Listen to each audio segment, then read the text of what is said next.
Un saludo a todas y a todos. Hoy vamos a seguir comentando nuestro libro Una ética mundial en América Latina.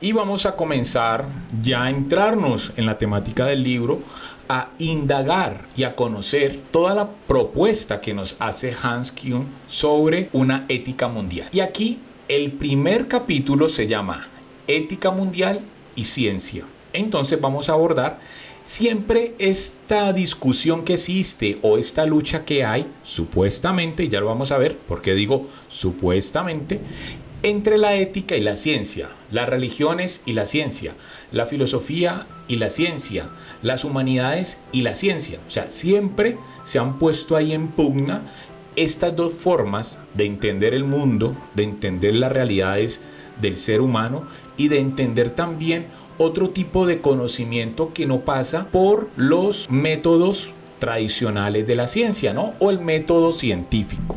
Y aquí pues el primer capítulo ya aborda esta problemática. Y es, si vamos a construir unos elementos, unos ejes que de manera común unen a toda la humanidad en relación a la ética, pues siempre hay que coger de primero el tema entre la ética y la ciencia.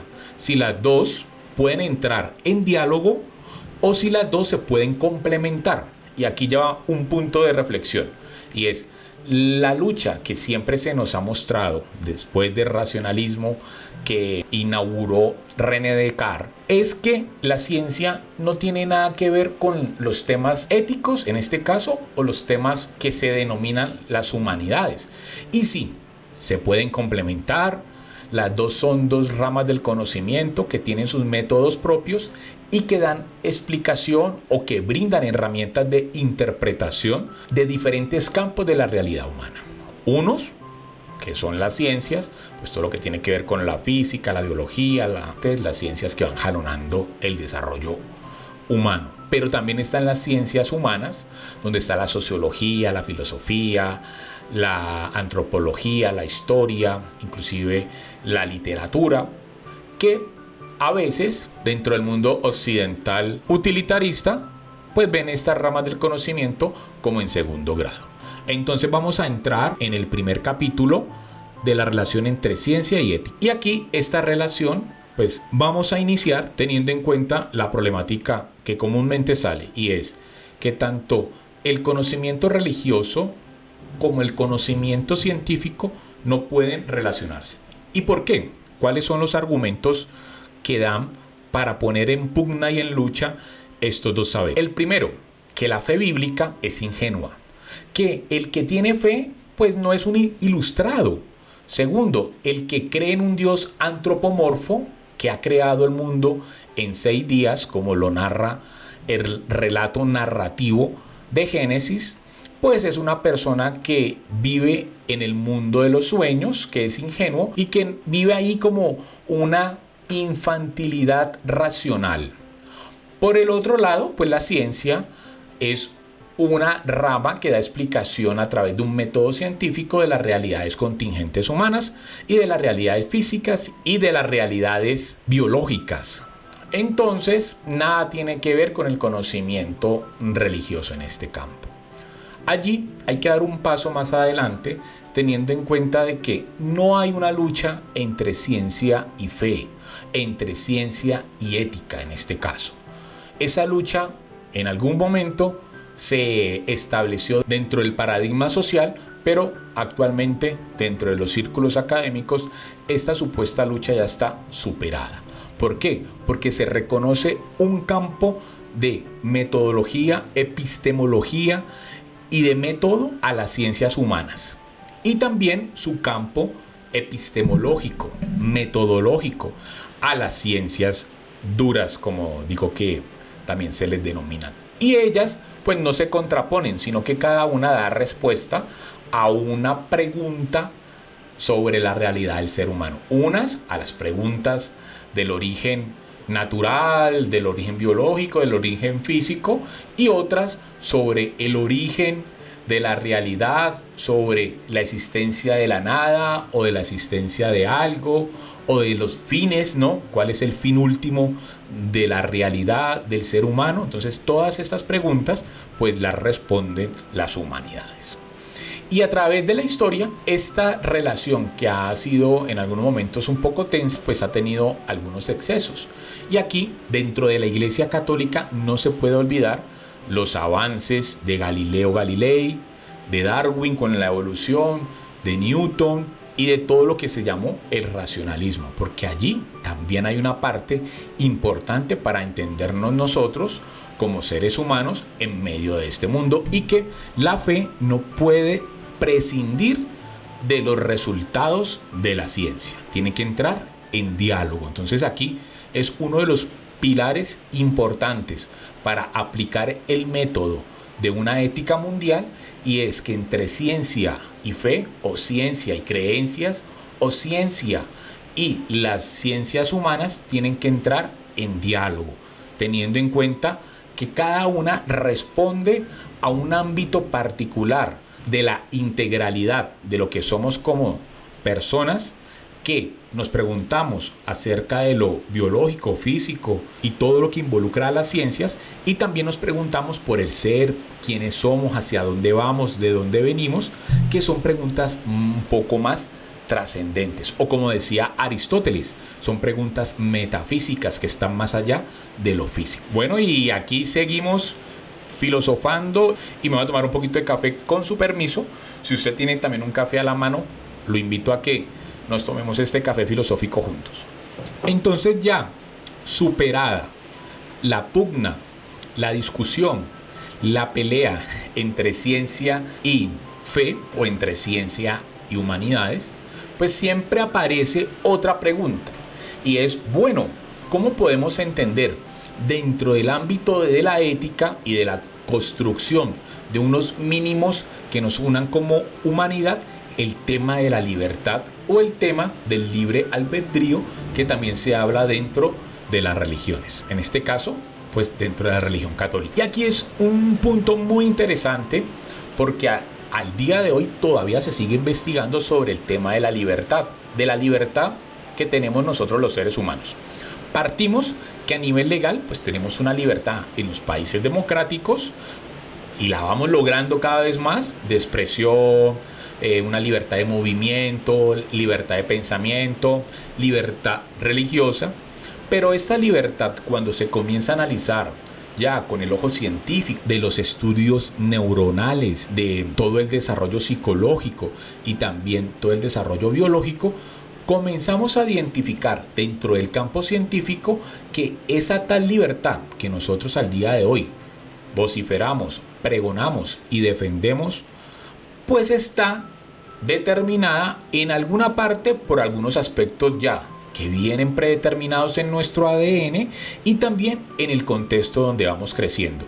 Y esto va construyendo dentro de nosotros una psique que posiblemente, y aquí digo posiblemente porque todavía no está totalmente definido, que las elecciones que nosotros tomamos y que consideramos que la tomamos desde la libertad, ya están previamente elegidas por algo dentro de nosotros. Pues algunos ya están ahí pensando en el subconsciente de Sigmund Freud, pero hoy todos los estudios neurológicos están también reforzando, pues no la idea del subconsciente como lo pensaba Sigmund Freud, pero sí de un condicionamiento genético en torno al tema de la toma de decisiones por parte del ser humano. ¿Esto qué quiere decir?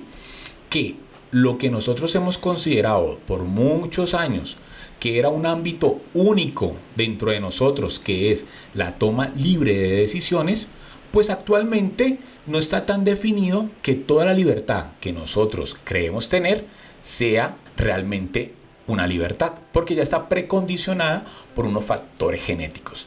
Esto también, y aquí me viene a la mente otro autor que en algún momento voy a sacar el tiempo para comentar, porque es uno de mis autores preferidos, que se llama Edward Punset.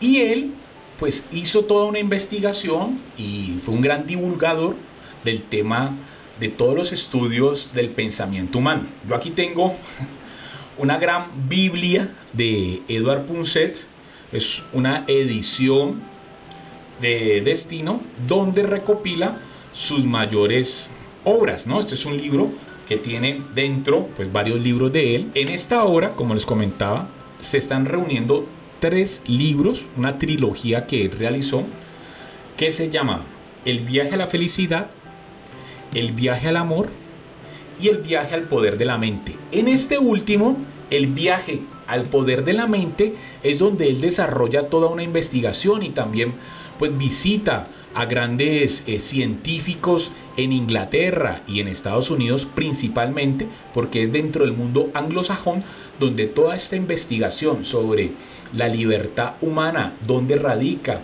en el cerebro, qué zonas se activan cuando estamos tomando elecciones y cómo el ADN puede estar también determinando previamente estas elecciones, pues es donde está ahí en boga la investigación. Entonces Edward Punset hizo todo ese análisis y fue allá, preguntó, hizo toda la síntesis de toda la investigación sobre el cerebro, exclusivamente en el último libro que se llama El viaje al poder de la mente.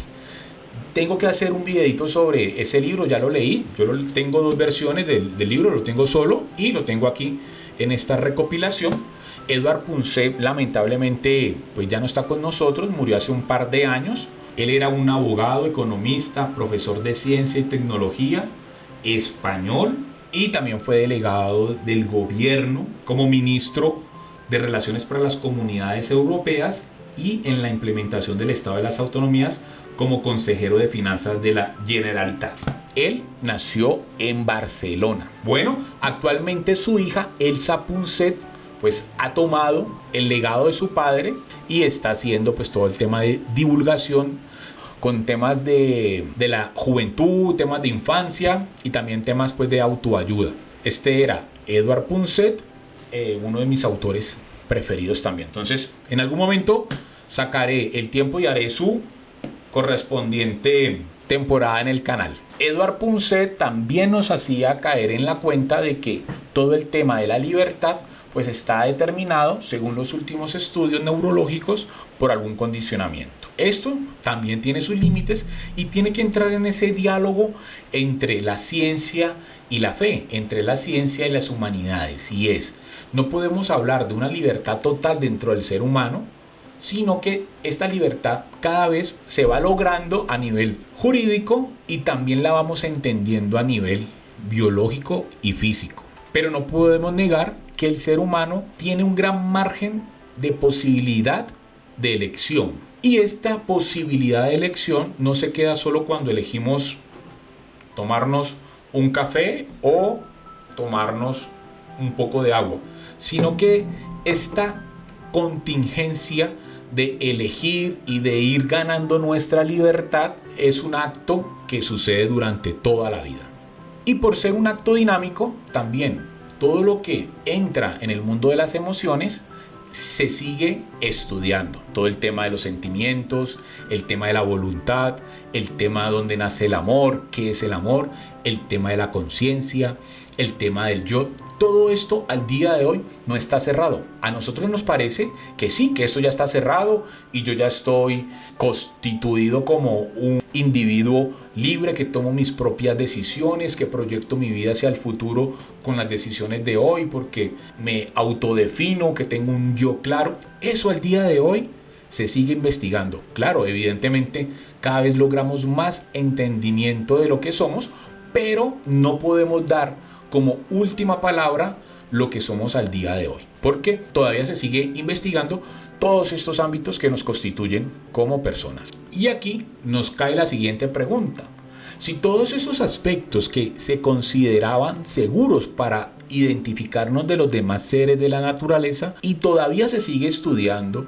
todavía se identifica que la libertad de nosotros está precondicionada por algunos factores a los cuales no somos conscientes, entonces, ¿qué es lo que nos define y nos da identidad ante los demás seres de la naturaleza? ¿Y por qué esta pregunta es tan importante dentro del análisis de la ética?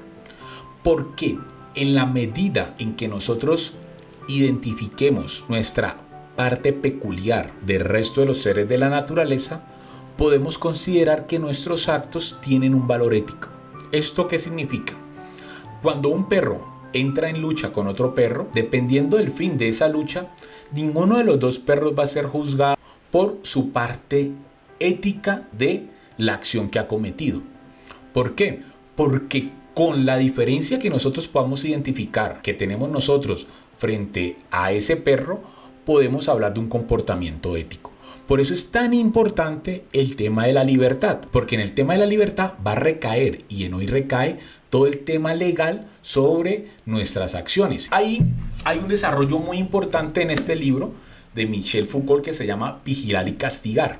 Y aquí él hace un desarrollo histórico sobre la prisión, las condenas y todo el papel que tiene el ámbito jurídico frente a las penas que se imponían desde la época victoriana hasta la actualidad. Y se identifica en la primera parte del libro que se da siempre como punto principal, antes de poner una pena, el tema de la libertad. Que la persona con su libertad decidió cometer un acto delictivo.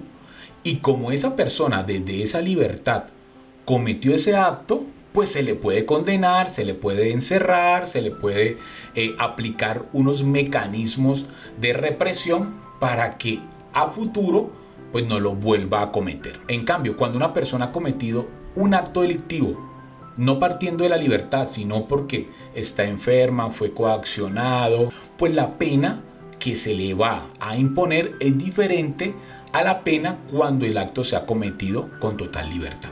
Por eso es muy importante definir dentro del ámbito de la ética el contenido de libertad que tiene el ser humano y la característica principal que lo diferencia de los demás seres de la naturaleza.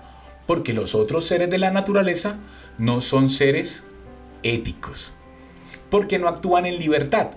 Y ustedes me dirán, ¿pero por qué un gato no actúa en libertad? Nosotros al día de hoy definimos que los actos de los animales no parten de la libertad, sino que parten de un condicionamiento genético natural en el ámbito de las necesidades más básicas, como la supervivencia, la defensa, la procreación, ¿vale? Que tenemos nosotros los seres humanos, pero que tenemos que reflexionar y llegar a un punto de diferencia con los demás seres de la naturaleza para poder hablar de un comportamiento ético. Y aquí, pues la libertad, tenemos que dar unos pasos y comenzarla a definir y apartarnos un poco de los demás seres de la naturaleza para poder hablar de ética.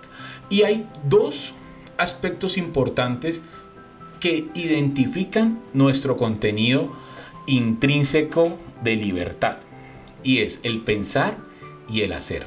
¿Y el pensar qué? Primeramente, el pensarnos a nosotros mismos, el pensarnos que somos nosotros mismos. Suena un poco raro, pero eso es el primer acto de libertad que podemos identificar, que nos diferencia un poco de los demás seres de la naturaleza. Y es que nosotros nos podemos reconocer a nosotros mismos, podemos hacer una abstracción de nosotros, de nuestro yo, y poder vernos y reflexionar sobre lo que somos, lo que queremos ser y hacia dónde vamos a ir. Hasta el día de hoy no se ha podido comprobar que los demás seres de la naturaleza tengan esa capacidad de reflexión. Otro punto, el hacer. Nosotros construimos, desarrollamos y modificamos todo nuestro alrededor para nuestro beneficio. Y no solo las construcciones físicas, también hemos construido un lenguaje, hemos construido una cultura, hemos construido unos paradigmas que nos van constituyendo como sociedad. Y aquí, en medio de este pensar y en medio de este hacer, pues vamos ganando experiencia como humanidad, entre fracasos, logros y omisiones. Y esta experiencia que vamos ganando, pues al día de hoy nos ayuda a identificar la mejor manera de convivir en sociedad. No es igual cómo convivimos hoy a cómo convivíamos hace unos 5.000 años atrás, ¿vale? Y ahí toda esa ganancia que hemos ido generando dentro de lo que hemos construido con nuestro pensar y con nuestro hacer como sociedad es un bagaje cultural, social, político y religioso que al día de hoy nos tiene que ayudar a ser mejores como sociedad cara al presente y al futuro. Y allí, cuando identificamos que nosotros tenemos esa capacidad de libertad, de podernos autorreconocer, de poder construir una sociedad, nuestros actos tienen que estar orientados al bien común. Y aquí es donde aparece la dimensión de los actos responsables. Porque si no hay una libertad que nosotros reconozcamos dentro de nosotros, no podemos hablar de una responsabilidad de los mismos. Entonces allí, cuando reconocemos esa libertad, ya podemos hablar de unos actos responsables. Dentro de el desarrollo filosófico de los actos, pues se ha hablado al principio de moral, de ética. Los dos conceptos a veces son sinónimos, a veces se separan, pero para nuestro desarrollo del concepto que nos comparte el autor, pues lo vamos a hablar sobre la moral, ¿no? Es ese acto que nosotros reconocemos que está medido por la libertad y que tiene un fin intrínsecamente bueno. Eso es lo que llamamos un comportamiento ético. Y este comportamiento ético pues va construyendo unos espacios de relación moral. Y en ese punto también tenemos que comenzar a identificar que los actos morales o los actos éticos han tenido un desarrollo histórico. Por eso al día de hoy podemos identificar la mejor manera de vivir en comunidad.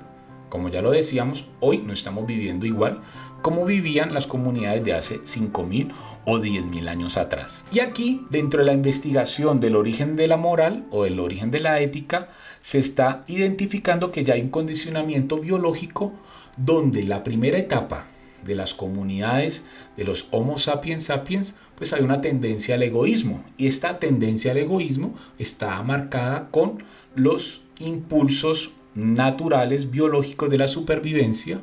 Y a partir de allí, pues dentro de la configuración de algunas comunidades que ya iban pasando de ser recolectores cazadores a comunidades, se comenzó a dar el tema de la cooperación. Y este tema de la cooperación pues era un altruismo recíproco, donde había lo que siempre se nos ha dicho en la formación inicial en el colegio, el tema del trueque, ¿no? Cómo estas primeras comunidades comenzaban a utilizar el trueque como un altruismo recíproco donde yo te doy y tú me das, ¿no? Yo te doy lo que me sobra y tú me das lo que yo necesito. Y allí ya podemos ver los inicios de este comportamiento ético unidos también a una necesidad biológica. En la medida en que yo doy ya lo que me sobra para adquirir lo que necesito, pues también estoy garantizando mi bienestar. Estos factores culturales ya se comienzan a constituir en una legislación que va a ir pasando de generación. Estas primeras organizaciones sociales tenían muy marcados, teniendo como base este altruismo recíproco, hoy por mí y mañana por ti. De esta manera entendemos que se vivía este nacimiento de organización social, de esa manera de compartir para satisfacer alguna necesidad apremiante. Y esto se va uniendo con el desarrollo de la capacidad lingüística. Hay otro libro que yo ya he ido comentando en el canal, que es Sapiens de animales a dioses, de Yuval Noah Harari, y allí desarrollo cómo el lenguaje, cuando aparece dentro de las sociedades del Homo sapiens, ya ellos comienzan a crear unas realidades imaginarias que les ayudan a reforzar estos condicionamientos culturales que después les van a permitir organizarse de manera colectiva con unos ejes morales y éticos para garantizar, primero, la seguridad de la manada, segundo, la seguridad ya del espacio de la agricultura, porque esto va de la mano del desarrollo de la agricultura, porque ya estas comunidades que pasaban de ser recolectores, cazadores, pasan a ser ya comunidades agrícolas que se tienen que asentar en un territorio, cultivar la tierra y pasar ahí mucho tiempo. Ya no están buscando, sino que ya están cultivando.